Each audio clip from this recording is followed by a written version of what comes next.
Witajcie, chciałam wam dzisiaj pokazać, co ja zrobiłam na konkurs Sisi Schleich na mojej kochanej klaczce arabskiej, tak. Bellissima, piękna klacz. I tak, to miał być zestaw taki transportowy. W niego miał być tajemnik, kantar i derka, i dodatkowo mógł być uwiąz i ochraniacze. Więc ja zrobiłam wszystko. Tutaj jest uwiąz taki dwukolorowy, bo wszystko chciałam zrobić w takich wiosenno-letnich barwach. Tutaj instruktor, ten jeździecko trzyma. On jest na takim złotym zapięciu i jest przypięty do kantara, który jest w dwóch kolorach, żółtym i pomarańczowym.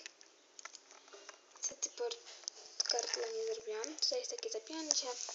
Derka taka też w takich kolorach z takim dziwnym zapięciem. I ochraniacze takie różowe. Wiecie czemu tutaj jest takie kółka, bo ona ma tak dziwnie nogę.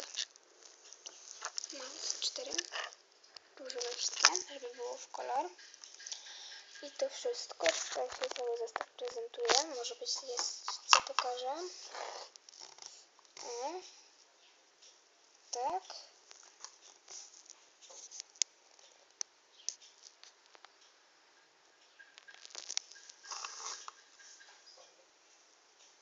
No, i to by było na tyle, co chciałam wam pokazać.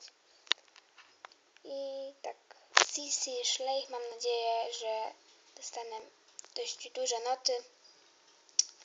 Pozdrawiam, Sisi Schleich. Pa, pa.